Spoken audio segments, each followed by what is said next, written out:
Hoy vamos a hablar sobre la COVID-19 o infección por SARS-CoV-2. Para empezar, vamos a definir de que la enfermedad por COVID-19 es una enfermedad causada por un tipo o variante de coronavirus, que es el SARS-CoV-2. El 11 de febrero del 2020, la Organización Mundial de la Salud pronuncia y cambia el nombre oficial a esta enfermedad como COVID-19, como un acrónimo de Coronavirus Disease 2019. Esto para dejar de estigmatizar tal vez a alguna referencia a algún lugar, a personas, animales o algún grupo étnico en relación a la aparición de esta enfermedad en China o su relación tal vez con algún tipo de animal como el murciélago. En relación a esto, vamos a empezar con la epidemiología para que ustedes se den cuenta más que todo de que esta enfermedad pues ha llegado para quedarse, que todavía tenemos bastantes datos en relación a la COVID-19. Estos datos que les presento están actualizados hasta el 16 de abril del 2023. Son datos actualizados que pues nos dicen que la situación de confirmados a nivel mundial está en 763.740.140 personas a nivel mundial. De estas, pues 6.908.554 han fallecido en estos 3 años de pandemia que nosotros llevamos. Y pues de esta población, 13.321.000 aproximadamente han podido acceder al tema de las vacunas.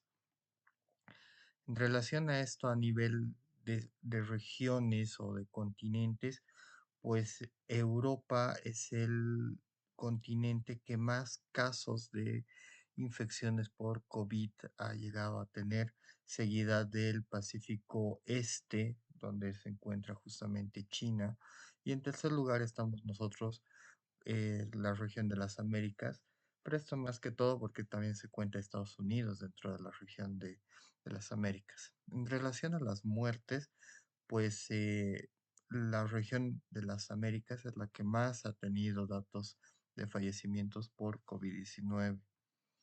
Acá es también una tablita en la cual resume eh, los por países, pues algunos datos interesantes. En relación acá nos están dando el número de casos acumulados, donde pues Estados Unidos es el país que ha tenido mayor parte de casos acumulados a niveles de estos 3 años. Acá pues la traducción dice porcelana, pues pero es China, por si acaso. China, la India y Francia, pues son los países que continúan en la lista y pues dentro de los latinoamericanos, Brasil es el país que más casos acumulados de COVID-19 tiene a nivel mundial. En relación a las muertes, Estados Unidos también es el país que más datos de fallecimientos ha tenido y en segundo lugar está Brasil, India y Rusia. Vean que México también tiene México, Perú tienen bastantes casos de muertes acumuladas por la COVID-19. En relación a la administración de las vacunas, algo bastante interesante que he querido ponerles acá para que se den cuenta, es que, pues bueno, el primer país que tiene mayor prevalencia o mayor cantidad de pacientes que han estado vacunados por cada 100 habitantes, pues es una isla de Oceanía que es Tokelau, pues, pero su población es bastante pequeña y Gibraltar, una región del Reino Unido, es la segunda. Pero miren aquí el tercero y el cuarto, Chile y Cuba son los países que tienen mayor cantidad de vacunas por cada 100 habitantes. Bastante importante para que vean que un país tan cercano, vecino nuestro, pues dentro de sus políticas y dentro de su promoción y prevención de la salud han hecho que la población pues acceda a las vacunas y que la población tenga bastantes datos, cosa que por ejemplo en nuestro país varía demasiado, por la población todavía cree que nos injertan chips con las vacunas, cosas que no hemos podido cambiar en la idiosincrasia de nuestra gente. Y hablando de nuestra gente, pues aquí están los datos que nos ofrece la Organización Mundial de la Salud en relación a Bolivia. Los datos subidos a nivel OMS, pues están actualizados hasta el 7 de abril, donde nos dice que Bolivia ha tenido 1.196.416 casos en estos 3 años y hemos tenido 22.000 fallecimientos, datos bastante pequeños en relación a lo que acabamos de ver. Y hasta el 23 de abril que estoy grabando este video, pues estos son los datos que nos ofrece el Ministerio de Salud de Bolivia.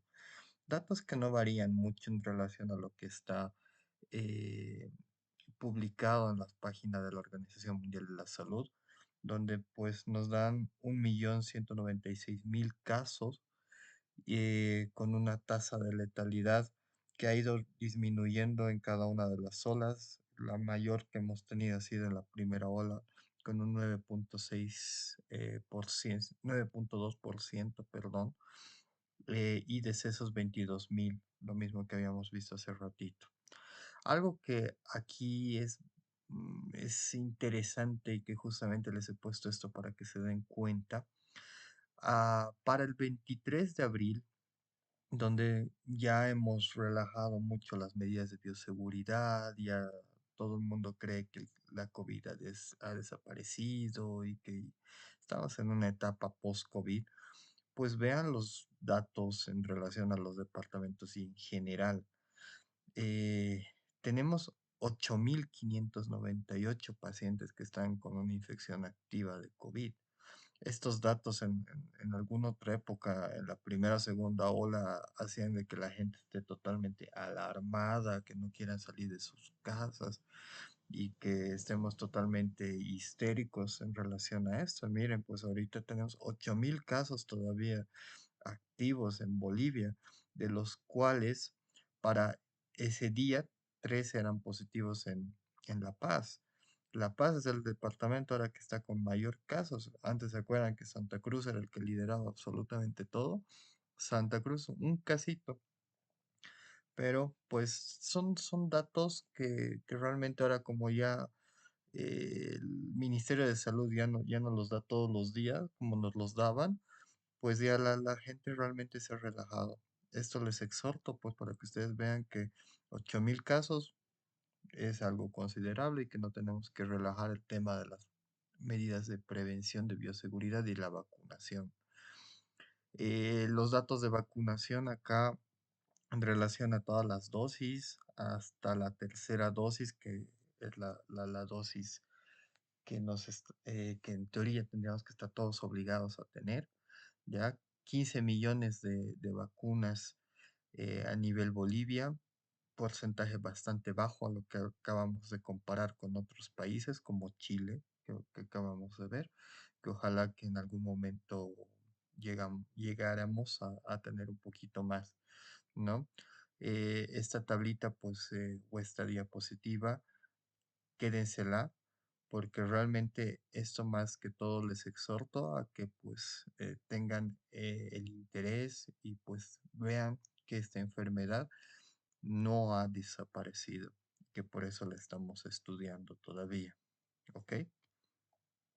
Bueno, entrando un poco a la cronología, pues esta enfermedad apareció en un pueblito llamado Wuhan, en el sureste de la China en diciembre del 2019 y pues fue reportado como un caso de conglomerados de neumonías atípicas, las cuales pues han ya tenido relevancia en las siguientes semanas.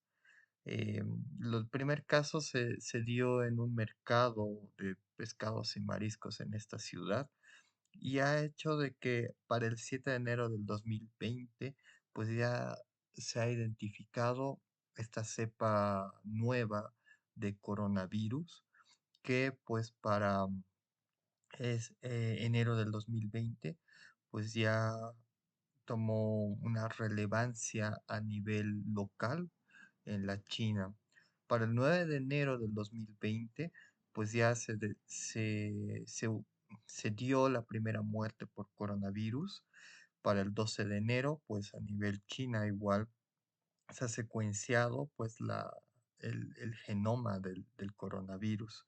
Para el 20 de enero, pues ya habían 223 casos de infección por COVID-19 ya en 4 países. Uno de estos países era un país europeo, que era Italia. Y entre el 21 y el 23 de enero se da el primer caso de COVID en los Estados Unidos. Esto ya alarma a la Organización Mundial de la Salud y lo que hace que para el 30 de enero, pues la Organización Mundial de la Salud ya declare una epidemia en primera instancia por COVID-19, ya habiendo casos en 3 continentes, en Asia, en Europa y en América. Para el 30 de enero ya tenemos 7.818 casos y ya 19 países que estaban afectados. El 27 de febrero del 2020, pues ya se hace la definición de caso sospechoso, que lo vamos a ver dentro de un ratito. Y para el 10 de marzo del 2020 se declara el primer caso de COVID-19 en Bolivia. Bueno, los 2 primeros casos de 2 pacientes eh, que ingresan desde España. Ya son 2 pacientes, si se acuerdan la historia un poquito, son 2 señoras que prácticamente casi las apalean a las pobres por haber llegado de España, una en Oruro y otra en Santa Cruz, de las cuales una ha fallecido. El 11 de marzo, pues ya la organización, un día después, vean, un día después del primer caso en Bolivia, la Organización Mundial de la Salud declara ya pandemia por COVID-19. El 18 de marzo, pues se lanza el ensayo Solidaridad para poder determinar o para poder crear una cura o una vacuna. Y el 15 de julio se crea el mecanismo COVAX, que si se acuerdan, este mecanismo, pues es un mecanismo que la Organización Mundial de la Salud, juntamente con los países del G8, la crean para poder ayudar económicamente a países pobres o a países con bajos recursos para poder optar a medidas de bioseguridad, tratamientos y vacunas. Para agosto del 2020, pues la FDA aprueba la primera vacuna para la COVID-19. El 12 de diciembre del 2020, el Reino Unido notifica a la OMS la primera variante de la SARS-CoV-2. El 18 de diciembre, pues se anuncia la variante sudafricana, que es la variante Delta. El 21 de diciembre se publica un nuevo rebrote, que a esto lo denominan la segunda ola. Y el 28 de enero de 2021 es cuando por primera vez en Bolivia se administra la primera vacuna contra la COVID. ¿Ok? Y entrando al tema, pues vamos a hablar en primera instancia del agente causal, que es el SARS-CoV-2, pues es un tipo de coronavirus que pertenece a la familia de los coronaviridae. Estos son virus tipo ARN, son monocatenarios, perdón, de sentido positivo y están encapsulados. El primer coronavirus ha sido descubierto en 1965 y era más que todo de interés zoonótico, transmisión entre especies, entre aves y entre mamíferos como el puerco, y cobraron importancia en el humano cuando haya habido transmisión entre el animal y el humano, y esta transmisión o esta cepa la denominaron cepa tipo SARS, ¿ya? La familia, los coronavirus, como les comenté, pertenecen a esta familia que es la Orthocoronaviridae, que pues es un grupo de virus que usualmente causan enfermedades respiratorias tipo resfríos, pero también pueden llegar a infecciones graves tipo neumonías, ¿ya? Estos coronavirus pues se dividen en 3 grandes grupos que los están viendo acá, los tipo alfa, los beta, los gamma y los epsilon, ¿ya? Dentro de estos, los que tienen mayor relevancia en los humanos son estos que están viendo acá. El 229E, que son tipo coronavirus alfa, el NL63, también es un tipo coronavirus alfa, el OC43, el HKU1, que son tipos beta, y pues los que más relevancia realmente tienen son el MERS-CoV y el SARS-CoV y el SARS-CoV-2, que es el que tenemos ahora. ¿Ok? Que son tipos de coronavirus que han llegado a causar pandemias o epidemias en sus momentos. ¿Ok? Dentro de su biología, pues el coronavirus pues tiene un genoma grande eh, que, que pues más o menos pesa entre 26 a 31 kilobytes y pues tiene un genoma tipo ARN. Su estructura genética pues tiene 14 sitios de lectura, se divide en 16 genes de proteínas no estructurales y 4 genes de proteínas estructurales, que esto van a codificar los genes accesorios que va a tener el coronavirus como tal. La envoltura o la capa externa que tiene el coronavirus está formada por tres proteínas, lo que es la proteína de membrana o proteína M, la proteína de envoltura o proteína E y la proteína spike o proteína S. ¿Ya? Estas proteínas pues le van a dar su virulencia y le van a dar la capacidad de replicarse a nivel de la célula. Ya dentro de otros productos que tiene dentro de su estructura el coronavirus, también hay dos, que son la hemaglutinina y la neuraminidasa, que también son importantes. Esto para sus variaciones genéticas y para sus linajes. Am, También dentro de su estructura, pues estas proteínas picos o proteínas spike, pues son las que le van a dar la acción para poder unirse a los receptores de la célula huésped o de la célula humana. Y en este caso, pues estos receptores o esas proteínas son las que están viendo aquí, la MERS-CoV de PP4 y en relación a la infección por coronavirus tipo MERS y la AC2, que es el receptor de la angiotensina 2, que va en relación al SARS-CoV-2. ¿Ya? Para poder entender un poquito en relación a las variantes y a las mutaciones que ha tenido este coronavirus en el tiempo, pues vamos a ver algunos datos, algunos conceptos claves. En relación a esto tenemos el concepto de mutación, que es la sustitución puntual de un aminoácido a nivel de la estructura o del genoma del coronavirus como tal. Ahí nos dan un ejemplo que es la sustitución, por ejemplo, del ácido aspartico por glicina en la posición 614, que esto se da en la glicoproteína spike. ¿Ya? Las mutaciones pues se dan de manera espontánea y se dan durante el proceso de replicación viral. Esto es importante y pues tiene bastante diversidad en relación a la selección natural que tienen los virus para poder subsistir. ¿Ya? Hay baja fidelidad del ARN polimerasa y esto está dependiente del ARN del virus. Genera alrededor de 10.000 sustituciones por cada nucleótido por célula infectada.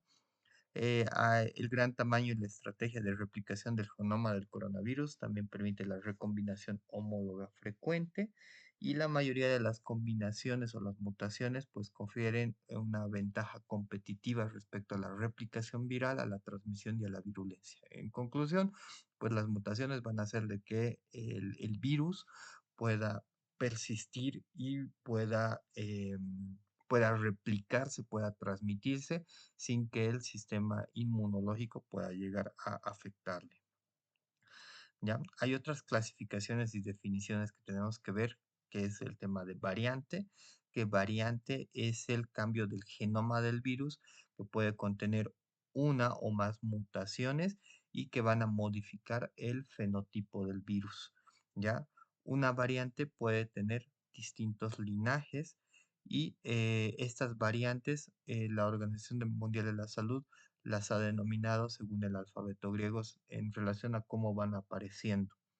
Los linajes es un grupo de virus relacionados en relación a su ancestro común. ¿Qué quiere decir esto? Que pues los vamos a englobar a los virus en relación a de dónde han venido. ¿Ya? Pues ahí es lo que dice su ancestro común. Hay tres nomenclaturas para determinar el linaje, que es la nomenclatura Hiseit, la Nextstrain y la Pango. Ya la que más utilizamos es la tema de la Pango. En relación a esto, son los linajes, son los numeritos que tienen cada uno de los variantes del coronavirus. ¿Ya? En relación a las variantes del COVID-19, pues estas variantes se clasifican en variantes de interés, variantes de preocupación, variantes bajo vigilancia y variantes previamente vigiladas. ¿Ya? Dentro de las variantes de preocupación está esta que es la variante del Reino Unido, ya la variante sudafricana, la variante brasilera y la variante California, que posteriormente pues ya las han ido cambiando de nombre, pues sí a la variante del Reino Unido la denominaron variante alfa, a la sudafricana variante beta, a la brasilera variante, si no estoy mal, esta es la variante gamma. A la variante California la denominaron la variante Delta y pues la Omicron, que es la que más problemas nos ha dado en este último tiempo, ¿no? De todas formas, aquí está lo que les comentaba, lo que la OMS ha rebautizado a estas variantes con las letras del alfabeto griego. Entonces tenemos la variante alfa, beta, gamma, delta, epsilon, zeta, eta, teta, iota y kappa, ¿ya? Que pues cada una tiene sus denominativos y sus características como tal. Aquí están dónde se han descubierto y en qué momento. En relación a esto, pues vamos a hablar de esta variante beta, que es la variante Omicron, ya que tal vez es la que más, como les decía hace un momento, es la que más problemas nos ha dado en su momento y la que era más transmisible y tenía mayores problemas de letalidad y que las vacunas no le pegaban tanto. Entonces, esta variante ha sido identificada en Sudáfrica en noviembre del 2021. Tiene relevancia por la alta cantidad de mutaciones en la secuencia de la glicoproteína Spike. Tiene más de 30 mutaciones. Em, la repercusión negativa, como les pongo ahí, es en relación a la eficacia de las vacunas, pues no todas las vacunas afectaban a este tipo de variante. Eh, Cada una de las variantes, las mutaciones que van teniendo el coronavirus cada vez, pues van cambiando en relación a la transmisión y a la severidad de de los, eh,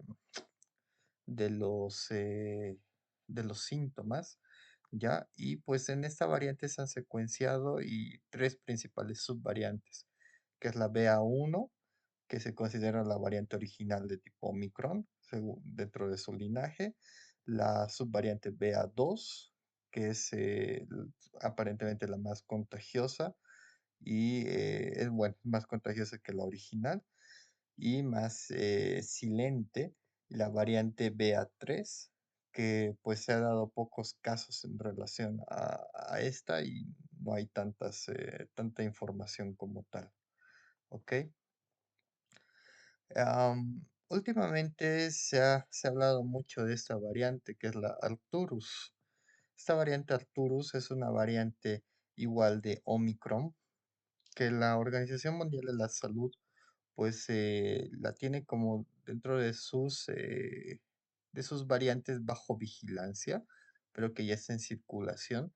Esta variante ha sido descubierta en la India, pero pues ya hay varios países como Estados Unidos, Australia o Singapur que pues ya tienen datos o casos reportados de este tipo de variante.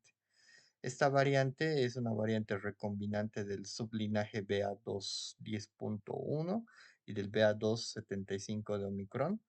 Ha sido descubierta por primera vez en enero del 2023 y pues su capacidad, su característica es que pues es una variante que se transmite mucho más rápido, no es tan letal, pero pues le están tirando bola realmente porque afecta más a niños, ¿ya? Y a diferencia de las otras variantes y todo lo que pues vamos a ver igual en relación a los síntomas de COVID, pues esta variante cursa y pues la están detectando más por el tema de conjuntivitis, ya como uno de sus síntomas tal vez más patognomónicos en relación al resto de las variantes de COVID. Hablando ya de la transmisión de COVID, pues como todos ustedes saben, en primera instancia pues se le echa la culpa a estos pobres, a los murciélagos, ya, y había pues la historia, ¿no? De que los chinos, estos los de Wuhan, pues comen murciélagos en sopa y pues por eso es que se dio la transmisión del animal al hombre, ¿no? Esta teoría en sí todavía se la tiene como parte de la historia del coronavirus y del origen, además de que posiblemente también estaba relacionada por la ingesta de este animalito que se llama pangolín, que es una especie de armadillo que tiene como unas escamas y estas escamas las utilizan como productos caseros o como remedios caseros, ¿ya? Entonces, en relación a esto, pues se habló de mutaciones y de la transmisión del animal al humano o del contagio en relación al contacto con estos dos animalitos. ¿Ya? Todavía se habla y se tiene pues esta idea del origen, pese a que ya en algunos medios pues ya se habla de que sí ha sido un accidente tipo laboratorial, ¿no? Estaban experimentando en China con el coronavirus y le salió mal y pues todos pagamos los platos rotos. Pero bueno, para que todos sepamos, pues el origen es aparentemente ese. En relación a la transmisión, pues la transmisión es como cualquier otra infección de tipo respiratorio por medio de las gotitas de secreción respiratoria que salen al hablar, al toser o al estornudar, las gotitas de fluge, pues esto será por contacto cercano a las personas, en lugares cerrados, pocos ventilados o pues pacientes que han estado bajo procedimientos generadores de aerosoles como nebulizaciones, broncoscopías, ventilación mecánica. Y pues lo que hace es que una vez que entra el coronavirus al sistema respiratorio, pues a diferencia tal vez de lo que hemos llevado en neumonía o en tuberculosis, pues este virus, una vez que ha entrado del exterior, pues se adhiere a las células del aparato respiratorio del huésped, ¿ya? No es necesario de que llegue a vía respiratoria pequeña, pues ya en vía respiratoria alta, pues ya se adhiere y ya hace la infección como tal, ¿ya? En relación a la fisiopatología, pues, ¿qué es lo que pasa cuando el COVID ya entra en contacto con la célula? Al entrar en contacto con la célula, pues se une su proteína spike del coronavirus, se une al receptor de la enzima convertidora de angiotensina 2 y activa una proteína que es la TMPRSS2. Y esto lo que hace es desregularizar el sistema renina-angiotensina. ¿Ya? Entonces, la angiotensina 1 no se va a convertir en angiotensina 2, ¿ya? Y lo que hace es que este sistema se disminuye en relación a su actividad y esto va a favorecer a que el coronavirus como tal se fusione con la célula huésped y hay una endocitosis del virus a nivel de la membrana de la célula receptor.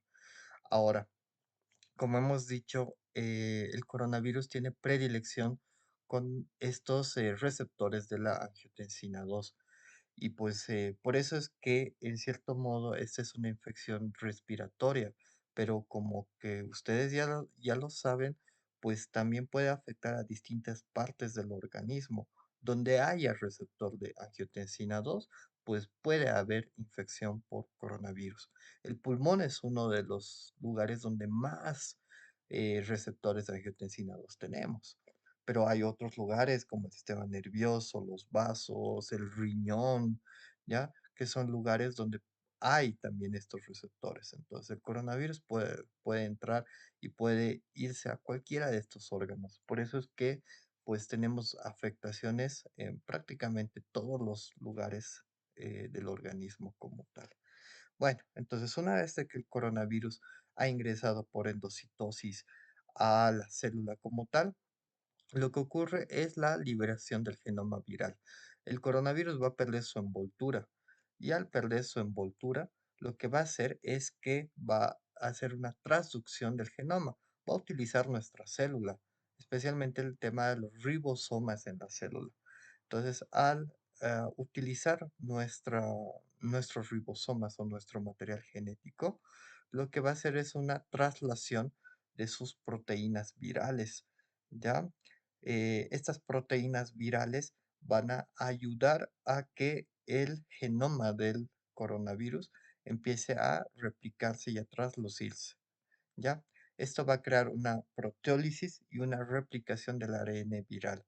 Este ARN viral en sentido inverso, pues se va a ir replicando, como están viendo acá, ¿ya? Con transcripciones anidadas de la nucleocápside, de las espículas, de la proteína M y de la proteína E, ¿ya? Una vez de que estas se transcriben, estas proteínas se transcriben a nivel de la célula, pues todas estas proteínas van a ir uniéndose y van a ir haciendo la traslación de estas proteínas junto con nuestro genoma a nivel del retículo endoplasmático liso, ¿ya? Esto va a hacer de que posteriormente el virus vuelva a resamblarse. ¿Qué quiere decir esto? Que va a volver a unirse todas estas partes que se han ido creando, se van a ir uniendo poco a poco para a nivel del aparato de Golgi para que el virus nuevamente vuelva a tener esta forma normal que tenía en un principio. Se ensambla el virus, madura y pues vuelve a salir por exocitosis afuera de la célula, ¿ya? Y lo que va a hacer posteriormente es ir a otra célula en blanco y va a volver a hacer exactamente lo mismo, ¿ya? En relación a la transmisibilidad, pues el periodo de incubación del virus es en un promedio de 5.2 días, pero puede ser un poquito más corto de hasta 36 horas. El inicio del periodo de transmisibilidad, quiere decir que el virus ya puede ser transmisible de una persona a otra, es de aproximadamente 2.3 días antes del inicio de los síntomas y máximo puede llegar hasta 5 u 8 días antes del inicio de los síntomas. La declinación de la carga viral, que quiere decir que pues el virus ya ha terminado de replicarse y ya solamente vamos a entrar en una etapa inflamatoria, es a partir del séptimo día después del inicio de los síntomas.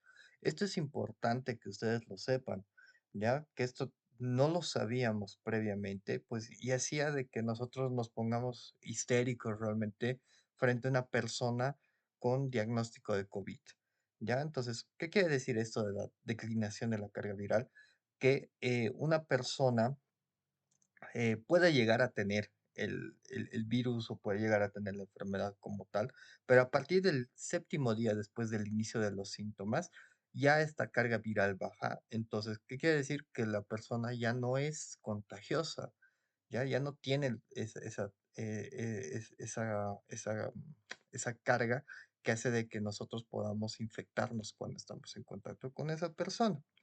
La detección de los virus, que también es un dato importante que ustedes tienen que saber, ya se puede dar como en un promedio de hasta 20 días, ya en un promedio, en un rango entre 17 a 24 días, y lo máximo que ya se ha estudiado que el virus se puede detectar en una persona infectada es hasta los 37 días, imagínense, ¿ya? La declinación de la capacidad infectante, lo que les decía hace ratito que va en relación a la declinación de la carga viral, es al octavo día después del inicio de los síntomas. ¿Qué quiere decir? Que pues hasta el séptimo día el virus se replica, termina de, termina de replicarse y al día siguiente pues ya hay una declinación importante de la capacidad infectante del virus. ¿Ok? Dice, la COVID-19 resulta de dos procesos fisiopatológicos interrelacionados. Uno que es el efecto citopático directo, que es el resultante de la infección viral que predomina en las primeras etapas de la enfermedad, y la respuesta inflamatoria no regulada del huésped. Entonces, ¿qué estoy diciendo con esto? Que pues hay dos procesos de todo lo que hemos hablado. Uno que va relacionado típicamente en la respuesta viral a la replicación del virus. Una vez que termina la replicación del virus, ya entra una etapa inflamatoria, ya en relación a la respuesta que el organismo da a esta replicación. ¿Ya? Hay una sobreposición de estas dos etapas fisiopatológicas que va a traducir que fenotípicamente nosotros tengamos tres etapas de la enfermedad que ya han sido bien descritas. La etapa uno o el estadio uno, que es la infección temprana, que se corresponde a la etapa viral o a la respuesta viral como tal. La etapa 2, que la han denominado etapa o fase pulmonar, que es la etapa en la cual la replicación viral disminuye y ya entramos en un proceso de respuesta del sistema inmunológico. Esta etapa pulmonar se subdivide en dos etapas fenotípicas, que es la 2A y la 2B, que va en relación a la hipoxia. Ya la etapa 2A es una etapa en la cual el paciente, pues sintomatológicamente tiene un grado de hipoxia, perdón, no tiene un grado de hipoxia. En cambio, la etapa 2B sí tiene un grado de hipoxia. Y la etapa 3, que es la etapa de hiperinflamación, ya que es por una respuesta desmesurada del sistema inmunológico de la persona o del infectado, la cual muy pocas personas han llegado. La mayor parte de nosotros que hemos llegado a tener un COVID que no ha terminado en una internación, pues hemos llegado a una etapa 2A. ¿Ok? En relación a estas etapas, pues lo que les comentaba, la etapa uno o fase temprana es el resultado de la replicación viral, condición en efecto citopático directo y hay activación de la respuesta inmune innata. La etapa 2 o fase pulmonar, hay activación de la respuesta inmune adaptativa, reducción de la viremia, inicia la cascada inflamatoria y es capaz de hacer un daño pulmonar y pues se caracteriza por empeoramiento de la afectación respiratoria en una etapa 2B. La etapa 3 o fase hiperinflamatoria, ya hay una insuficiencia multiorgánica fulminante y empeora el compromiso pulmonar y pues puede haber una etapa de respuesta inmune que no es regulada, que esto comúnmente se le ha llamado tormenta de citocinas.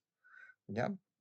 Entonces, en relación a la reacción inmunológica del sistema, del sistema de defensa que tenemos en el cuerpo, cuando pues ya el virus entra en su etapa de infección o de replicación, pues el sistema inmunológico lo que hace es que secreta interferón tipo 1, lo que intenta bloquear la replicación y la propagación del virus.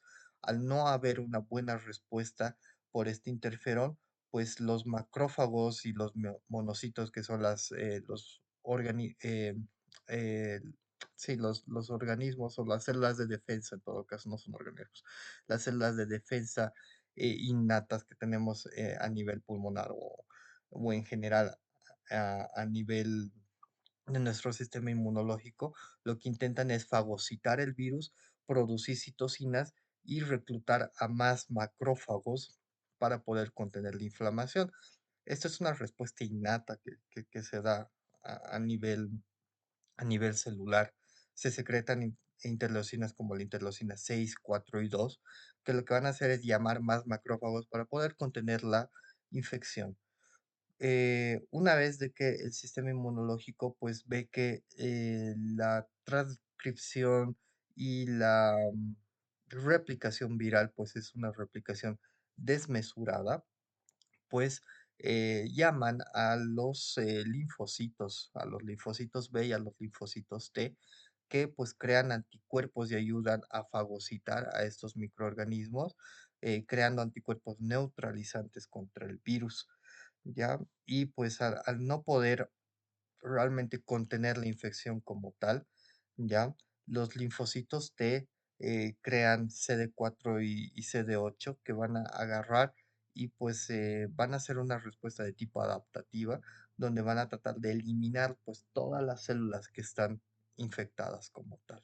Ya esta es parte ya de la respuesta adaptativa y de lo denominado tormenta de citocinas. Entonces, al no poder realmente contener la infección como tal, pues entramos en una etapa de hiperinflamación con una reacción totalmente desproporcionada del sistema inmunológico. Entonces, los linfocitos lo que hacen es liberar cantidades excesivas de citocinas y crear una respuesta inflamatoria potente, ¿ya? Estas citocinas inflamatorias o proinflamatorias son el factor de necrosis tumoral alfa, la interleucina 1B, la interleucina 6, ya, el factor, el interferón gamma, ya, y pues lo que hacen realmente es afectar todo el sistema innato de inmunológico por esta sobreproducción de citocinas, lo que va a crear realmente alteraciones locales, complicaciones extrapulmonares y lo que va a llevar a una falla o una disfunción orgánica múltiple. ¿Ya? Esta respuesta inmune, pues también no solamente va a afectar a nivel local, sino que pues va a afectar a distintos órganos. Y esto va a llevar a una etapa de inmunosupresión, ¿ya? Que va a seguir a la fase proinflamatoria. Esta etapa, como decía, ahí, se caracteriza por el agotamiento de los linfocitos periféricos, tanto los CD4 y los CD8, y si afecta a los vasos, entramos en una etapa o en un estado de hipercoagulabilidad, ya que esto está asociado a la respuesta citopática del virus a nivel del endotelio del vaso sanguíneo. ¿Ya? Y lo que va a producir es de que se creen trombos o microtrombos a nivel de los vasos o del lecho vascular pulmonar, y lo que va a taponar y lo que va a empeorar, taponar los capilares, los vasos, y lo que va a producir estados de coagulabilidad que pues van a terminar en alteración de la ventilación perfusión a nivel pulmonar, ¿ya? En relación a a estas etapas fisiopatológicas que les comentaba, pues también hay otra clasificación y otra revisión en la cual clínicamente podemos dividir a la COVID en tres fases. Acuérdense, esta es la diferencia, ¿ya? La anterior clasificación que les di es una clasificación de fases fisiopatológicas, estadios fisiopatológicos. Y en relación a la clínica, son tres que están viendo acá, que es la pulmonar, la proinflamatoria y la protrombótica. La fase pulmonar es la fase en la cual hay la respuesta viral y la respuesta inmunológica del huésped, ¿ya? La proinflamatoria es netamente la respuesta del huésped y la trombótica es ya cuando hay esta etapa de alteración o de hipercoagulabilidad, ¿ya? Entonces, la pulmonar correspondería prácticamente al estadio 1 y al estadio 2A, ¿ok? que hemos visto hace ratito. La proinflamatoria correspondería al estadio 2B y al estadio 3. Y la etapa trombótica netamente al estadio 3. ¿Ya? ¿Cuáles son los factores de riesgo para que el paciente pueda llegar a ser un COVID grave? Ya sabemos que todos tenemos susceptibilidad a infectarnos y a desarrollar una enfermedad por COVID o por coronavirus o por SARS-CoV-2, ¿no? Pero pues hay pacientes que tienen mayor factor de riesgo. Acá están viendo la evidencia que tenemos ya descrita en relación a los factores de riesgo. Hay una evidencia sólida que ya está pues bastante estudiada en relación a metaanálisis, evidencia mixta que va en relación a metaanálisis y trabajos de tipo observacional y evidencia limitada que va en relación a estudios observacionales netamente. Entonces, ¿cuáles son los factores de riesgo más importantes? Enfermedad renal crónica, afectaciones cardíacas graves, diabetes mellitus, la obesidad, el EPOC, cualquier tipo de cáncer y la enfermedad de células falciformes. Evidencia mixta, personas con hipertensión arterial, embarazadas, pacientes con antecedente de tabaquismo, enfermedad cerebrovascular, asma, uso de corticoides como inmunodepresores y algunas otras enfermedades de tipo inmunológico.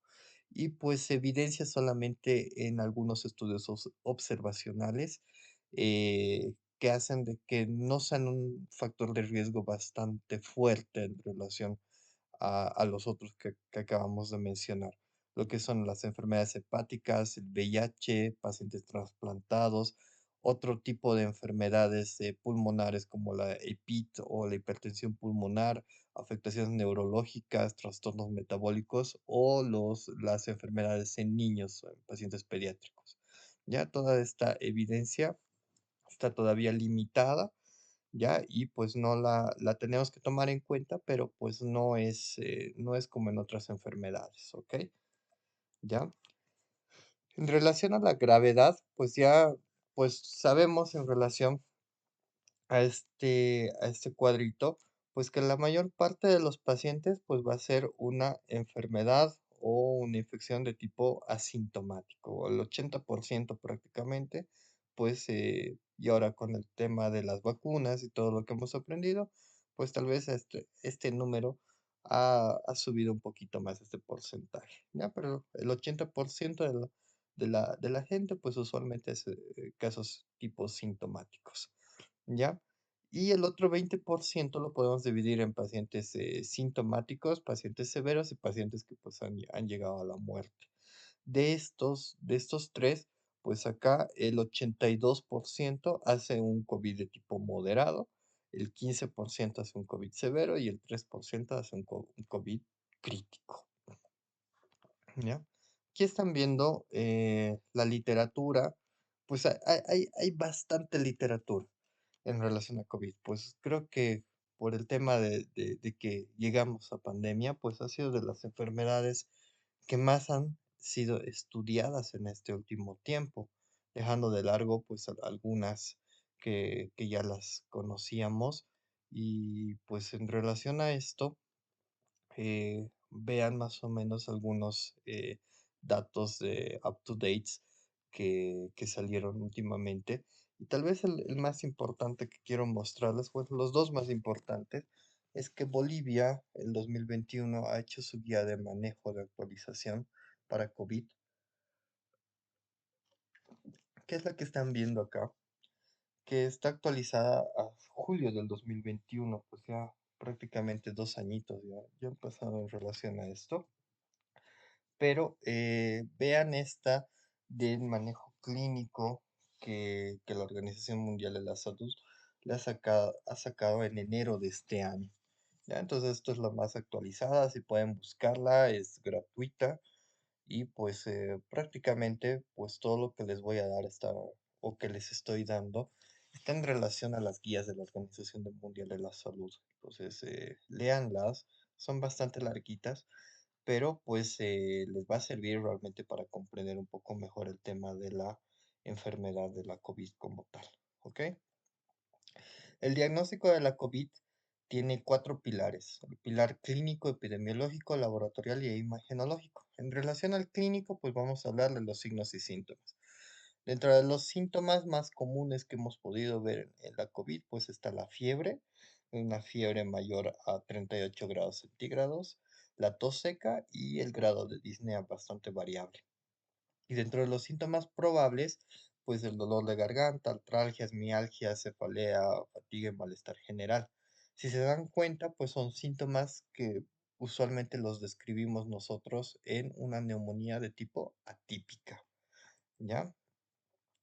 Dentro de los síntomas primarios, pues estos pueden aparecer entre el segundo hasta el día 14 posterior a la exposición al coronavirus, ¿ya? Y pues los han descrito a los primarios como la cefalea, los datos de congestión nasal, rinorrea, anosmia, tos, dolor faríngeo, la disnea, la fatiga, el malestar corporal, náuseas, vómitos y diarrea.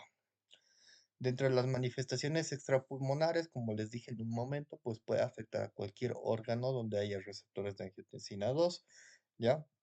Entonces puede haber afectaciones de tipo dermatológicas como petequias, vesículas, rash cutáneos, afectaciones cardíacas que tal vez son dentro de las más importantes, la miocarditis o las inflamaciones de la capa muscular del corazón, algún tipo de arritmias. Dentro de las gastrointestinales, diarreas, náuseas, vómitos, dolor abdominal.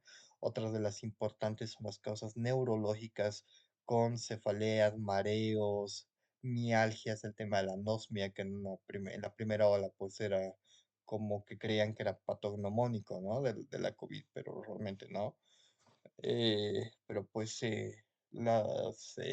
dentro del post-COVID hemos visto que esas afectaciones neurológicas son lo que más aquejan a los pacientes, más que disnea o tos persistente, digamos, pues por lo que vienen más a la consulta y de lo que se quejan los pacientes son las afectaciones neurológicas como tal. Ya vean que también hay pues hepáticas, renales, endocrinas, que pues ahí las pueden ver. Dentro de los síntomas, pues el síntoma pues, que más se ha podido ver en estos pacientes es la fiebre, con un porcentaje de 87,9%, la tos seca con un 67%, la fatiga con un 38%, la producción de esputo, la disnea y las mialgias, pues ahí están también. En relación a los tiempos, ¿no? Y a la clasificación que teníamos antes, pues en la etapa de incubación, pues el paciente no tiene nada de síntomas. En la etapa de replicación viral, pues ya el paciente puede tener síntomas como la fiebre y la tos. En la etapa hiperinflamatoria, si el paciente ha entrado en una etapa severa de la enfermedad, pues ya puede haber datos de síndrome de distrés respiratorio, de falla multiorgánica, ¿ya? Y pues si el paciente entra en esta etapa severa, pues puede llegar hasta la muerte, ¿ya? Y entra en la etapa crítica de la enfermedad como tal, ¿ya? Entonces, pero pues en relación a los síntomas, pues los síntomas pueden persistir desde la etapa de la replicación viral, pues hasta la etapa de hiperinflamación. ¿Ya? Una vez que tenemos a un paciente con COVID, lo primero que tenemos que hacer es la anamnesis. Tiene que ser una anamnesis detallada, tomando en cuenta especialmente el tema de las comorbilidades y los factores de riesgo que hemos visto hace ratito, el tema del tabaquismo, el alcohol y especialmente el tema de la fecha del inicio de los síntomas. Si se han dado cuenta, mucho estoy haciendo énfasis en esto porque tiene que ver mucho para ver el manejo del paciente en relación a la aparición de los síntomas, pues nos vamos a dar cuenta nosotros si ese paciente, en qué etapa está el paciente para poder dar medidas y algún tratamiento al paciente como tal. En relación al examen físico, pues hay que tener en cuenta los signos vitales, el estado general de conciencia del paciente, como especialmente dentro de los signos vitales, la frecuencia respiratoria, el nivel de hidratación, en el examen pulmonar si hay algún sobreagregado o si hay datos de insuficiencia respiratoria o hasta distrés respiratorio.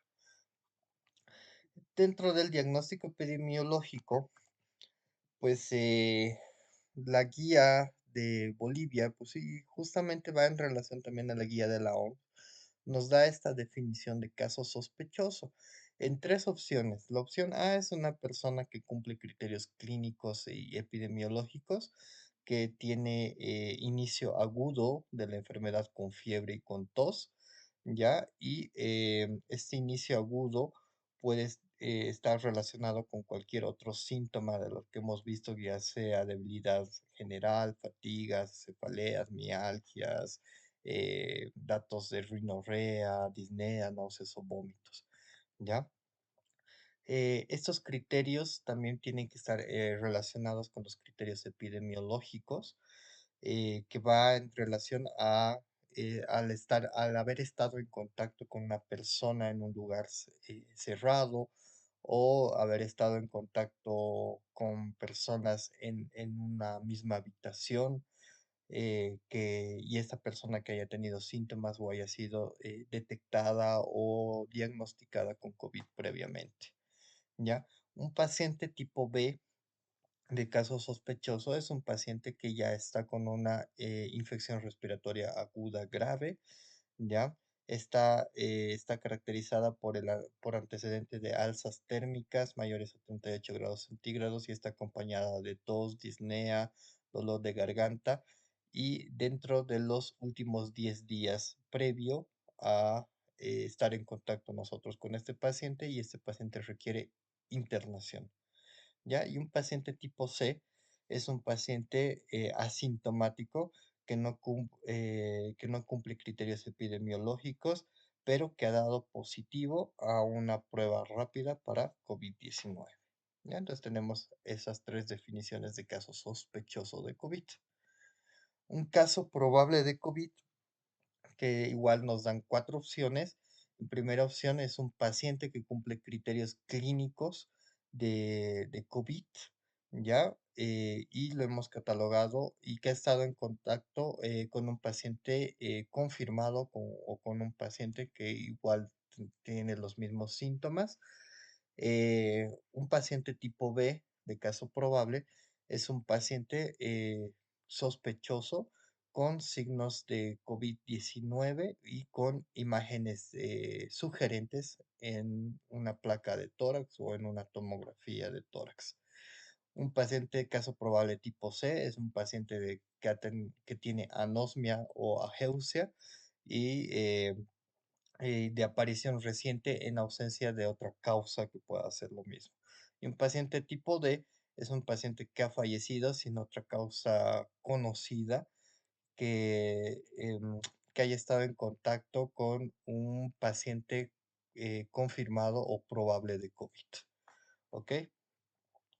Y un caso confirmado de COVID es una persona que ha dado positiva a cualquier prueba de COVID, especialmente las pruebas de PCR en tiempo real. Ese es el tipo A. El tipo B es un paciente que ha dado positivo a una prueba rápida y que cumple con la opción tipo A o es un paciente que ha sido mm, denominado o definido como caso probable. Un paciente tipo C es una persona asintomática, pero que ha dado positivo a una prueba de COVID. ¿Ok? Medio engorroso, la verdad, pero pues tienen que saber estas definiciones porque realmente eso es lo que cuando estén en provincia o cuando estén en la parte del internado, realmente les van a molestar con esto, ¿ya? Pero aquí está lo más bonito y pues lo práctico realmente, que eso sí hay que saber, nada más que esta parte engorrosa epidemiológica, que tal vez hasta en salud pública la van a llevar. En relación a la clasificación de la gravedad, pues esta clasificación ha ido variando con los años. Y pues la última clasificación que tenemos es que la divide a la enfermedad en enfermedad no grave, grave y crítica. Antes era leve, moderado, severo, crítico, ¿ya? Ahora nos la han dividido así. La enfermedad no grave es la enfermedad que tiene ausencia de signos de enfermedad grave o crítica, o sea, es prácticamente la asintomática o la leve. La enfermedad grave es ese paciente que ya tiene datos de dificultad respiratoria, que con una saturación menor a 90 a nivel del mar. Ya para nosotros eso sería más o menos 85, ¿ya? Una frecuencia respiratoria mayor a 30 respiraciones por minuto y signos de dificultad respiratoria grave. Y un paciente crítico es el paciente que ya requiere un tratamiento de soporte vital, está en un síndrome de dificultad respiratoria aguda, puede estar séptico, ya sea netamente solo septicemia o choque séptico. En relación a esto, la enfermedad no grave, o ahí les he puesto antes llamada leve, pues se define a todo paciente con síntomas que cumple la definición de caso sin evidencia de neumonía viral o de hipoxia. Los síntomas que va a tener este paciente es la fiebre, tos, fatiga, anorexia, disnea, mialgias y síntomas inespecíficos como dolor de garganta, congestión nasal, dolor de cabeza, náuseas, vómitos. Un paciente grave es ese paciente que ya entra en una neumonía. Hay signos clínicos de neumonía como fiebre, tos seca, disnea, frecuencia respiratoria incrementada y hay signos de hipoxia. ¿Ya? La neumonía grave, bueno, el paciente críticos lo podemos dividir en paciente con neumonía grave, síndrome de distrés respiratorio, ¿ya? Es para el paciente séptico y el paciente shock séptico. ¿Ya? El paciente con neumonía grave es un paciente que tiene clínica de neumonía y aparte pues tiene una frecuencia respiratoria mayor a 30 respiraciones por minuto. Hay datos de dificultad respiratoria, su saturación está por debajo del 85% y pues lo hemos diagnosticado clínicamente y por radiología o por imagenología. Un paciente que está con síndrome de distrés respiratorio agudo es un paciente que ha iniciado los síntomas una semana, en un plazo de una semana del evento clínico identificado. Tiene imágenes torácicas con opacidades bilaterales, colapso alveolar, presencia de nódulos, presencia de infiltrados como tal, datos de insuficiencia respiratoria que pues no están explicados por alguna otra causa, ¿ya? Y está en un síndrome respiratorio, está en un síndrome de distrés respiratorio que se puede dividir en leve, moderado o grave en relación a la PAFIO2, ¿ya? Es leve cuando la PaFiO2 está entre 200 a 300 milímetros de mercurio, es moderado cuando está entre 100 a 200 y es grave cuando está menor a 100.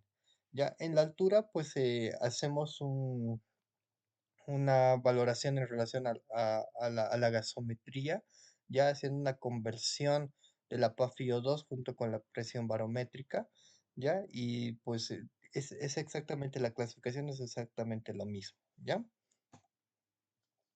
Un paciente crítico que está ya con sepsis es un paciente que está en disfunción orgánica aguda, pues ya tiene en riesgo su vida, hay signos de alteración del estado de la conciencia, su respiración es una respiración difícil o rápida, la saturación ha bajado bastante, hay reducción de la diuresis, tiene la frecuencia cardíaca incrementada, pulsos débiles, ¿ya? Entonces es un paciente que está ya en septicemia como tal. Y un paciente que está en choque séptico es un paciente que ya está hipotenso, que requiere vasoactivos, su presión arterial media está por debajo del 65 y pues uno de los marcadores que tenemos es el lactato que tiene que estar por encima de 12 milimoles litro. Acá es también una tablita que va en relación a los síntomas, igual a la parte que hemos hablado hace rato, en relación a si es un paciente asintomático, una enfermedad, una infección moderada o algo severo. En relación a los test diagnósticos, pues en estos casos, pues cuando estamos frente a una infección viral, pues para todos los virus, pues el gol estándar en cierto modo siempre es el cultivo viral, ¿ya? Pero pues por el tema de la pandemia y pues por tener diagnósticos más rápidos, pues se lo toma al PCR en tiempo real como el gol estándar para el diagnóstico de la COVID. Ya como están viendo aquí, pues hay distintos tipos de PCR. que han ido variando en relación al tiempo, a la tecnología utilizada y al tiempo en relación al que nos da el diagnóstico como tal. Y pues tenemos PCRs de hasta segunda generación que nos dan el diagnóstico en menos de una hora. Ya pues si se acuerdan, pues cuando estábamos en la etapa de las olas de COVID, pues el diagnóstico pues a veces tardaba hasta semanas, ¿no? Pues pero vean de que el PCR, pues el de segunda generación, pues es un PCR bastante bueno, ya que nos da un diagnóstico en menos tiempo, ¿ok?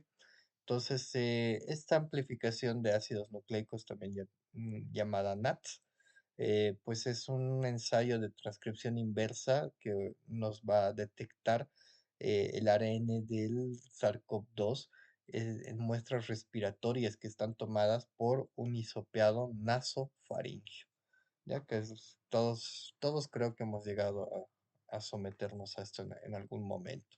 Entonces, estas pruebas de ácido nucleico, pues lo que nos indican es una infección actual, ¿ya? Aparte de llegar a tener las muestras del hisopeado nasofaringio, pues también se pueden hacer en muestras de esputo, en lavado broncoalveolar o de aspirado traqueal, y pues ya lo tenemos a estas pruebas de PCR en tiempo real como el método primario de diagnóstico de la COVID. Puede dar falsos negativos en relación a, a que pueda detectar solamente fragmentos del virus como tal, pero pues como dice ahí, pues el virus puede llegar a ser indetectable a partir del día 14. ¿Ya? Pero pues hay casos en los cuales pues ya el paciente puede ser detectado por PCR en tiempo real hasta el, el día 30 más o menos, posterior al inicio de los síntomas. Los métodos de antígenos virales pues nos dan un diagnóstico de infección actual o de infección aguda del COVID. Esto hasta la primera semana. Hay que hacerlas en todos los pacientes con factores de riesgo. La forma de realizarlas por hisopeado nasofaringio y también tenemos lo que son las pruebas rápidas en sangre, que no son tan buenas realmente. Y estas pruebas hay que hacerlas en población sintomática en riesgo, eh, población blanco. También tienen bastantes variantes que puede llegar a influir la cantidad de antígenos en la muestra, la severidad de la enfermedad, el tiempo de la muestra, el tipo y la manipulación. ¿Ya? Entonces, importante que sepan en esta parte de los antígenos virales, las pruebas de antígeno, que solamente son positivas y solamente nos van a ayudar en caso de infección actual.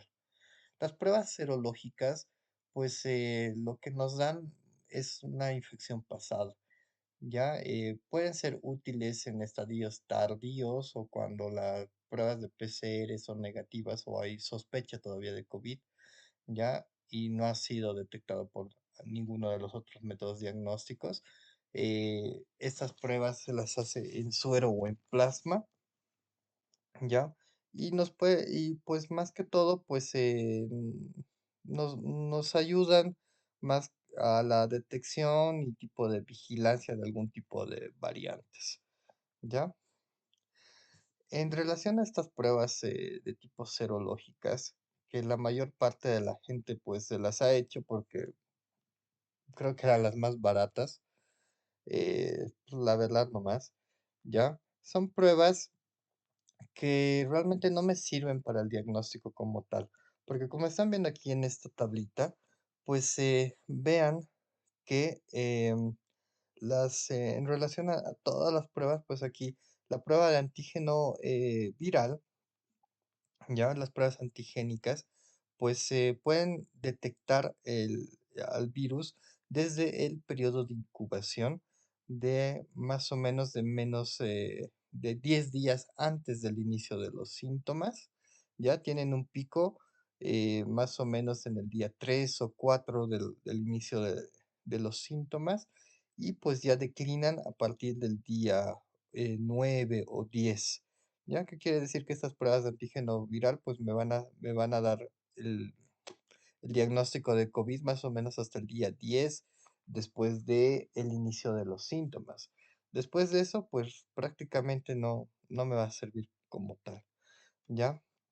Las pruebas de ARN viral o las pruebas de PCR, pues usualmente me van a dar un diagnóstico desde antes, desde el periodo de incubación. Pero más que todo, lo que quiero que vean es esta parte de las inmunoglobulinas, de las pruebas serológicas, ¿no? De la inmunoglobulina M y G. Pues la mayor parte de la gente pues tiene inmunoglobulina M, perdón, durante la primera semana del inicio de los síntomas, ¿ya? Pero vean que esta inmunoglobulina M puede estar positiva hasta el día 35 posterior al inicio de los síntomas, ¿ya? Y eso no me quiere decir pues de que el paciente esté con una infección activa como tal, ¿ya? Y la inmunoglobulina G va a estar positiva desde el día 7 del inicio de los síntomas y puede estar positiva hasta el día 42 posterior a una infección por COVID. Entonces, prácticamente, si se dan cuenta, pues hacer un diagnóstico con las inmunoglobulinas o las pruebas serológicas realmente no me sirve, ¿ya? Entonces, pues como dice ahí, no hay que tomar decisiones clínicas en base a los resultados serológicos, porque me da muchos falsos positivos, ¿ya? Entonces, ¿qué es lo que tendría que yo pedir en relación a los días o a las etapas en las cuales el paciente está con COVID? ¿Ya? Entonces aquí está, ¿ya? Entonces, ¿qué nos dice? Que pues la PCR pues la podemos pedir desde 3 días antes del inicio de los síntomas, ya es detectable realmente la PCR, hasta el día 20, ¿ya? Entonces, vean que la PCR puede ser positiva hasta el día 20 más o menos posteriormente, del inicio de los síntomas, perdón. Las pruebas de antígeno, las de antígeno nasal, detectan la infección por SARS-CoV-2 desde 2 días antes del inicio de los síntomas hasta el día 7. ¿Ya? Y como hemos hablado, la detección de antígenos, pues me va a dar un diagnóstico, entre comillas, prácticamente hasta el día 42. ¿Ya? Entonces, vuelvo a recalcar esa partecita de las inmunoglobulinas. Las pruebas serológicas de inmunoglobulina M y G, pues realmente no me sirven para el diagnóstico de la COVID como tal, especialmente si me dejo guiar por la inmunoglobulina M, suponiendo de que eso nos va a dar un diagnóstico de infección actual o de infección activa, ¿ya? Vuelvo a recalcar, la inmunoglobulina M puede estar positiva hasta el día 35 posterior al inicio de los síntomas, ¿ya? Entonces, no se dejen guiar por estas pruebas, realmente no sirve, ¿ya? Acá es la misma tablita, ¿no? Pero en relación a semanas, donde las pruebas esta es en relación a la PCR, ¿ya? La PCR en tiempo real. Como les decía, igual la PCR puede ser detectada hasta la semana 6, más o menos, en relación a la detección de si es positivo o negativo, ¿ok? Es prácticamente lo que acabamos de ver hace ratito. Entonces, puntos clave, pues que tienen que saber, no les voy a decir que esto va a entrar en el examen, pero para su vida y pues para que ustedes sepan y guíen también a la gente, ¿no? En relación a eso. Las pruebas de PCR en tiempo real pues, son las pruebas de referencia para COVID. La posibilidad de la PCR no siempre significa de que estamos en una etapa infecciosa, ¿ya? La PCR puede reportar falsos negativos, ¿ya? El rendimiento de los métodos serológicos es muy variable y demasiado bajo. Como les dije, no hay que tomar decisiones clínicas en relación a las pruebas serológicas. Como dice el siguiente punto, no establecen una infección actual por SARS-CoV-2. Las pruebas rápidas igual no juegan ningún papel en el diagnóstico de la enfermedad como tal. Las pruebas rápidas tampoco no detectan a pacientes en estadios tempranos de la enfermedad ni cuando son infecciosos. Y pues solamente la PCR en tiempo real pues es la que nos va a dar el diagnóstico como tal de la COVID. En relación al diagnóstico imagenológico, pues hay lesiones compatibles con COVID, que son las que están viendo acá, que son las opacidades focales, que usualmente son opacidades en vidrio deslustrado, eh, en parches se las denomina así, y que son de localización subpleural. Puede haber opacidades tenues, igual en vidrio deslustrado.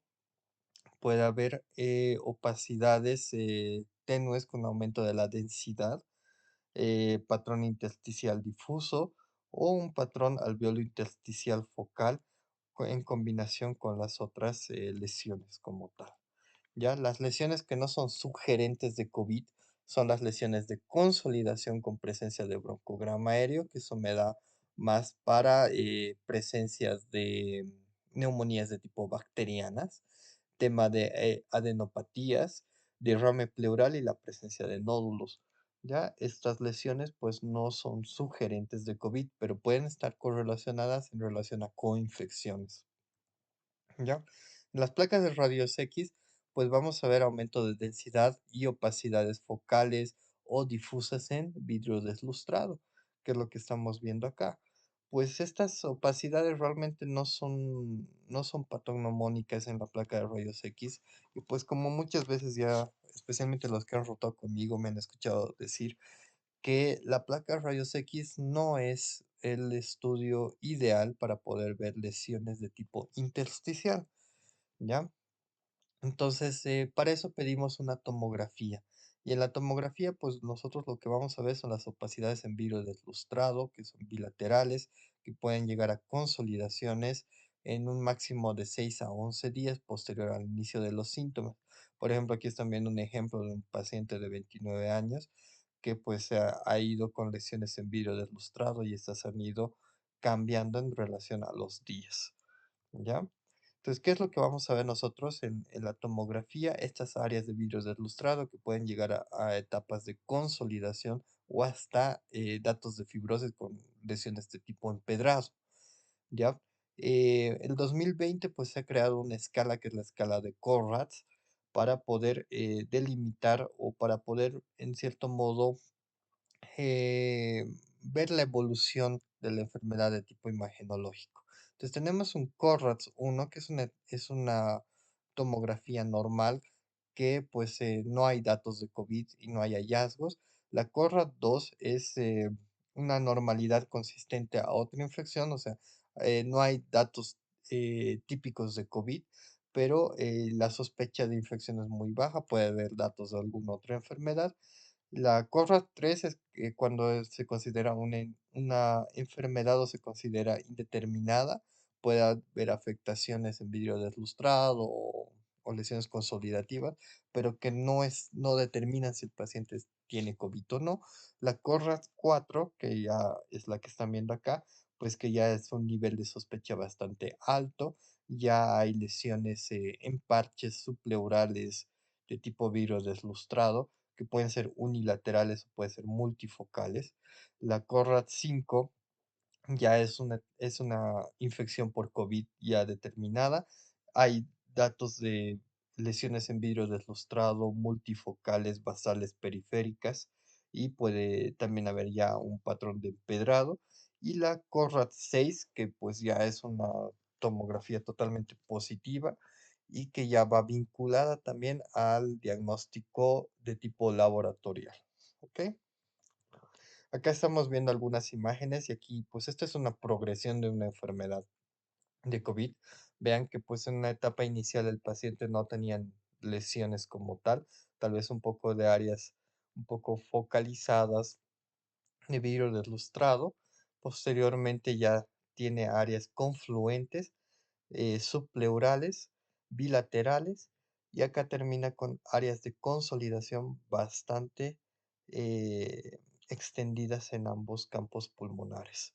También puede haber estas lesiones focales o las llamadas vidrio deslustrado en parches, que usualmente son periféricas, que pueden terminar en estas áreas de consolidación bastante eh, gráficas realmente, ¿ya? Dentro del manejo terapéutico de la COVID, pues este es el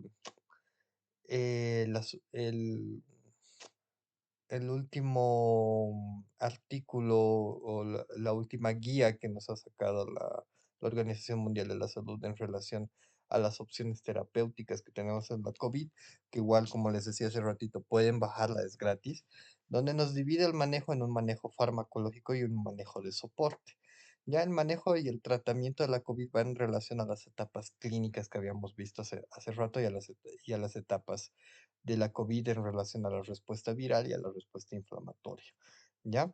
En relación, bueno, acá, en cierto modo, en los estadios iniciales, en el estadio uno, pues más el tratamiento va en relación a los antivirales.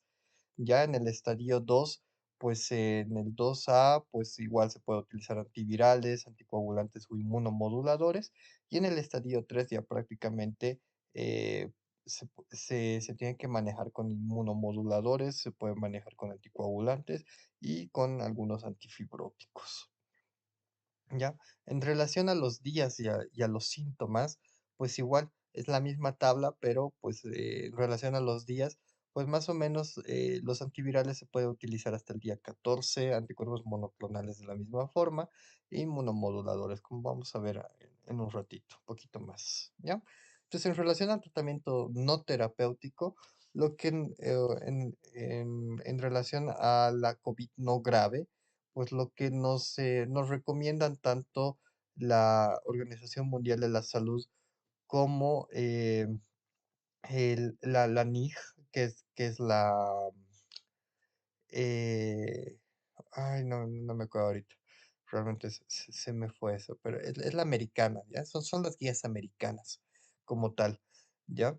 Nos dicen que pues en los casos sospechosos o confirmados que estén con una infección por COVID que no es grave, pues solamente hay que tratar los síntomas que tenga el paciente. O sea, solamente dar antipiréticos para la fiebre, una nutrición adecuada, una hidratación adecuada y pues decirle al paciente que reconozca datos clínicos de severidad o no. ¿Ya? Entonces, prácticamente dentro del tratamiento no terapéutico es enseñarle al paciente a que vea datos de descompensación, que reconozca si el paciente, si él mismo puede llegar a tener alguna afectación más grave posteriormente. Ya usualmente estos pacientes se tienen que tratar de forma ambulatoria, no requieren estudios de imagen, son pacientes que no se van a complicar, no hay que hospitalizarlos, no darles terapias anticoagulantes ni antiagregantes plaquetarios, y ahí solamente darle un tratamiento de sostén al paciente. En el manejo no terapéutico en la COVID no grave, pues hay que monitorizar de cerca al paciente, no administrarle antibióticos por si acaso, aislamiento de tipo domiciliario y pues podemos hacer un seguimiento con pruebas tipo hemogramas, ultrasonidos o tomografías, pruebas bioquímicas o de función hepática o renal y pruebas de marcadores inflamatorios como la PCR, la ferritina y el dímero D. En pacientes críticos, pues en estos pacientes son pacientes que puedan estar con neumonías severas, como hemos visto anteriormente. Entonces, el manejo más que todo es la parte del soporte ventilatorio. Hay que darles oxígeno suplementario ya a estos pacientes, monitorizar sus signos vitales, especialmente el tema de la saturación. Am, También hay que ver el manejo de los líquidos para que el paciente no entre en un shock séptico o en una hipoperfusión, ¿ya? En estos casos se puede administrar antibióticos solamente si estamos nosotros sospechando de una coinfección con, con una neumonía de tipo bacteriano usualmente, ¿ya? Dentro del manejo farmacológico en un paciente esté con un COVID no grave, solamente como les comenté hace ratito, dar tratamiento de tipo sintomático con antipiréticos, antiinflamatorios, ¿ya? Como dice ahí, dice, no existe un tratamiento farmacológico que haya demostrado cambios en la evolución en esta etapa, ¿ya? Pero pues solamente en lo que nos dicen es que en algunos casos, en pacientes con factores de riesgo, pues se pueden dar algunos de los antivirales que vamos a ver dentro de un ratito. ¿Ya? Y pues no está recomendado a los pacientes que tienen una COVID que no es grave dar anticoagulantes por si acaso y menos antibióticos. En una COVID que es grave, que ya hay signos de neumonía, pues se puede dar heparinas no fraccionadas como la enoxaparina, la dexametasona, antivirales como el remdesivir o el tocilizumab. En pacientes con una neumonía grave, que ya son pacientes que están con datos de una neumonía grave, distrés respiratorio, pues lo que está estudiado, las heparinas no fraccionadas, los corticoides y el tocilizumab. Medicamentos que no tenemos que utilizarlos para nada, la citromicina, el dióxido de cloro, la hidroxicloroquina, el oseltamivir, lopinavir, ritonavir. Ya está totalmente demostrado que no nos sirven para absolutamente nada, especialmente el tema de la citromicina, que todavía he visto que muchos médicos generales especialmente todavía siguen dando a los pacientes que salen COVID, ¿ya? Dentro de los medicamentos tenemos antivirales como el molnupiravir, que es un profármaco y es un ácido ribonucleósido, se lo da en tratamiento de fases tempranas. Ya está estudiado por un ensayo clínico que es el MOB-OUT, tiene una evidencia grado A bastante buena, ya y la dosis es de 800 miligramos cada 12 horas por 5 días. El Remdesivir es un inhibidor de los nucleósidos de acción directa de la ARN polimerasa del SARS-CoV-2. Es un tratamiento que se da en bases tempranas en pacientes hospitalizados. Ya está totalmente estudiado por el estudio PENITRE, que tiene una recomendación tipo grado A. El estudio RECOVERY también ha he estudiado bastante el tema del Remdesivir, ¿ya? La dosis que utilizamos es de 200 miligramos en endovenoso el primer día y de 100 miligramos el segundo y el tercer día. Son tres dosis que hay que dar del Remdesivir, ¿ya? No se recomienda el tratamiento con Remdesivir en COVID grave y tampoco se lo recomienda en COVID severo o crítico, ¿ya? El Nirmatrelvir y ritonavir es un inhibidor de la proteasa del SARS-CoV-2. Lo que hace es impedir la reconstrucción poliproteica vírica. Es necesaria, esto que es necesario para que el virus pueda tener que sea funcionante, ya, además de que inhibe las proteasas del virus para que este no pueda replicarse. Ya, este medicamento lo administran juntamente con ritonavir, que es un medicamento para el VIH, que mejora la función de este medicamento como tal, ¿ya? Este medicamento ya ha sido estudiado hasta la fecha en todos los linajes que han ido apareciendo del SARS-CoV-2, ¿ya? Y hay dos estudios en metaanálisis, que son los que están viendo ahí, pues que ya han determinado de que este medicamento sirve y puede ser utilizado en pacientes que tienen un COVID no grave, pero que tienen factor de riesgo para poder hospitalizarse. La dosis es de 300 miligramos de nirmatrelvir y 100 miligramos de ritonavir, ya que se da por 5 días. El favipiravir es un medicamento que va a inhibir la ARN polimerasa del virus. Es un medicamento que realmente no tiene estudios y no tiene mucha sustentación todavía. Ha sido aprobado para influenza, pero en algunos casos han tenido buenos manejos en relación a este Y el favipiravir es uno de los medicamentos que tal vez sí lo tenemos aquí en nuestro medio, a diferencia de los otros, ¿ya? Tenemos a los inhibidores de la JAK o de la sinasashano, como dice ahí, que es el baricitinib, que pues lo que hace este es inhibir la transducción intracelular de las citocinas que da del virus como tal, ¿ya? Y esto va a ocasionar de que no haya esa expresión o esa unión del virus con los receptores de la angiotensina 2. Pues hay un estudio que es el estudio GEO, que es el que ha estudiado la acción del baricitinib en los pacientes con COVID. Está recomendado en los pacientes con COVID grave o crítico, pero siempre junto con la administración de corticoides o con inhibidores de la interleucina 6, que es el tocilizumab. La dosis recomendada es de 4 miligramos diario por vía oral y la duración es de por 14 días, ¿ya? Dentro de los antagonistas de los receptores de la interleucina 6 está el tocilizumab, que es el más conocido, que es un anticuerpo monoclonal que usualmente se lo utilizaba para el tratamiento de la artritis reumatoide, ¿ya? Y lo que hace este medicamento es inhibir justamente este receptor de interleucina 6 para que el virus no pueda unirse con el receptor de angiotensina. Ya está bastante estudiado por el estudio Recovery y el REMAP-CAP en febrero del 2021. Su administración es de 8 miligramos por kilogramo peso hasta un máximo de 800 miligramos, ¿ya? Y debe iniciarse también simultáneamente con corticoides sistémicos.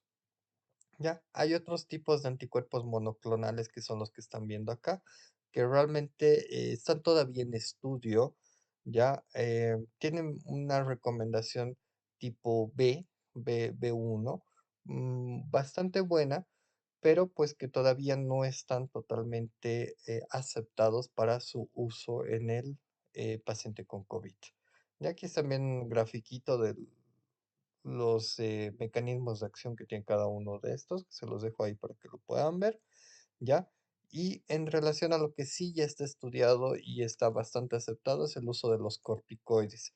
Se ha hecho un estudio dentro del estudio Recovery, que es el tema del uso de la dexametasona. Ya, los corticoides, ¿qué van a hacer? Pues van a actuar sobre los receptores intracitoplasmáticos que van a regularizar la expresión de los genes y la síntesis de las proteínas a nivel de los tejidos. Ya son inmunomoduladores como tal y antiinflamatorios. Aparte de que los corticoides pues tienen bastantes mecanismos de acción, pues pero estos que les acabo de decir son los más importantes en relación a la COVID. ¿Ya?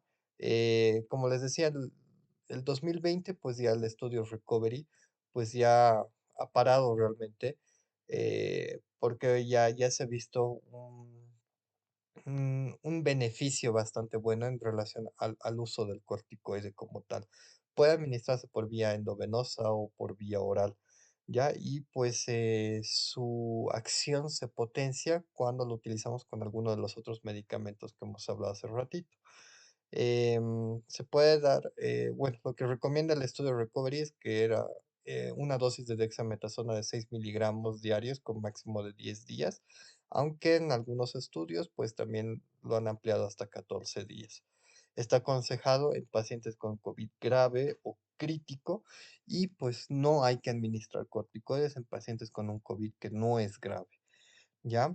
Este estudio de los corticoides ya se ha ampliado no solamente a la dexametasona, sino que ya sabemos que podemos utilizar cualquier otro tipo de corticoides, como la hidrocortisona, por ejemplo, en una dosis de 50 miligramos cada 8 horas, la metilprednisolona en una dosis de 10 miligramos por kilogramo peso cada 6 horas, o la prednisona por vía oral con una dosis de 40 miligramos al día, em, entre 7 a 10 días de administración. ¿Ok? Acá está una tablita donde está resumidito todo esto, que es bueno de que estas sí la sepan. Entonces, como recomendaciones fuertes, tenemos el uso en pacientes con un COVID no grave, el Nirmatrelvir y el Ritonavir, asociado al Ritonavir, como habíamos visto, y el Molnupiravir, además del Remdesivir. En pacientes con una COVID grave, con una COVID grave, el uso del Remdesivir también puede ser beneficioso en este tipo de pacientes. Y en el caso de una COVID grave o crítica, se puede asociar o combinar el uso de los corticoides con los inhibidores de los receptores de la interleucina 6 o el baricitinib, ¿ya? O los tres también se pueden eh, administrar al paciente. Recomendaciones que, pues, ya están estudiadas de que no sirven realmente, para los pacientes, es el uso de los corticoides en pacientes que están, con una infección que no es grave, ¿ya? El uso de la ivermectina, que realmente, pues, ya está estudiada que solamente, la podemos utilizar en caso de que hagamos algún estudio experimental, pero realmente ya está estudiado de que no sirve en ningún tipo de COVID, el tipo del el plasma convaleciente al mismo tiempo, y el uso del Remdesivir en pacientes críticos, no nos sirve de absolutamente nada. ¿Ya? Y pues recomendaciones de medicamentos que ya se sabe que no sirven para absolutamente nada, como el uso de la colchicina o el plasma convaleciente en pacientes que tienen un COVID no grave, el uso de la hidroxicloroquina, el opinavir, ritonavir, ya en pacientes graves, bueno, pacientes que tengan una enfermedad que es leve o grave, pues realmente ya sabemos de que no nos sirven para absolutamente nada, ¿ya? Cuando nosotros estamos frente a un paciente con COVID, aquí está un algoritmo de qué es lo que hay que hacer en relación a la ruta asistencial, ¿ya? Se los voy a ampliar un poquito. Pues entonces, en primera instancia hay que hacer el cribado, ya que va en relación a hacerle al paciente preguntas sencillas en relación a si ha estado en contacto con personas con COVID, cuando han empezado los síntomas, ya, y esto lo hacemos cuando una persona viene por primera vez a nuestro centro de salud o a nuestro hospital, ¿ya? Luego, pues a todos los pacientes hay que darles medidas adecuadas de prevención en control de enfermedades, aislamiento, hay que enseñarles el tema de la protección personal y que sigan los protocolos como tal. Luego de esto, pues hay que hacer el triaje de la gravedad del paciente. Esto lo podemos hacer en un servicio de urgencias o en un centro de salud o en un hospital determinados para el manejo de COVID como hemos tenido en su momento. Luego de eso hay que hacer la evaluación clínica, viendo especialmente los factores de riesgo que pueda llegar a tener el paciente.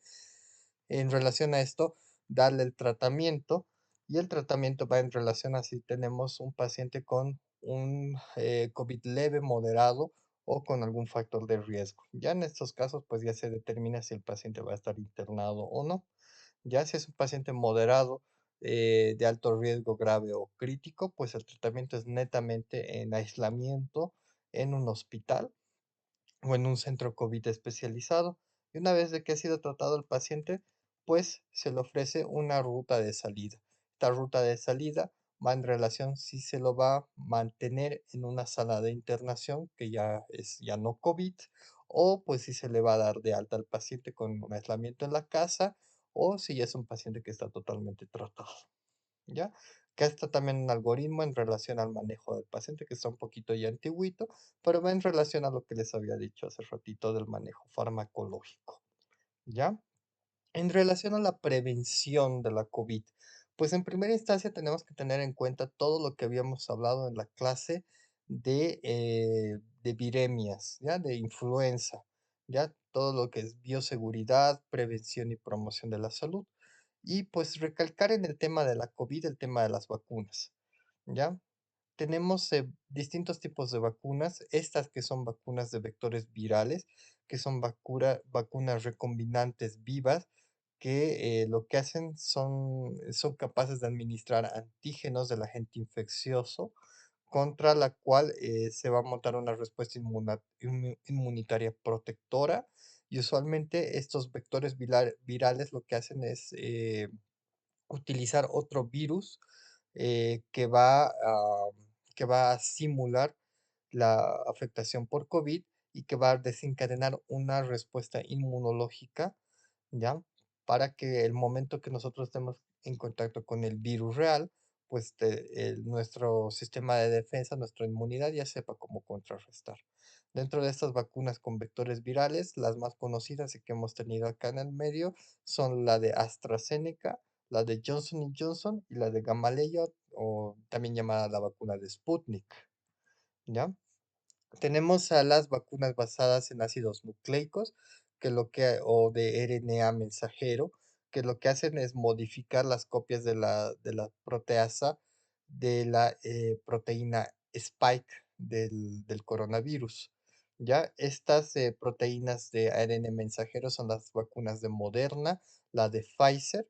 ¿Ya? Tenemos las vacunas inactivadas, que son vacunas que utilizan cepas o virus o coronavirus que están en etapa de inactivación, que no pueden producir la enfermedad.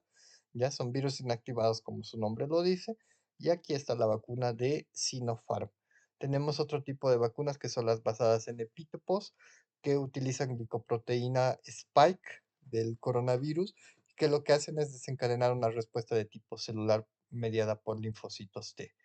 Las vacunas de proteínas recombinantes, que son vacunas que están basadas en la inoculación de la proteína Spike del coronavirus como tal. Y esa es la vacuna de Novavax, que pues no la tenemos en nuestro medio. Bueno, nunca la hemos tenido. Acá está un cuadrito que igual les dejo para que vean la cantidad de dosis, el tipo de vacunas y la eficacia que tiene cada una de ellas.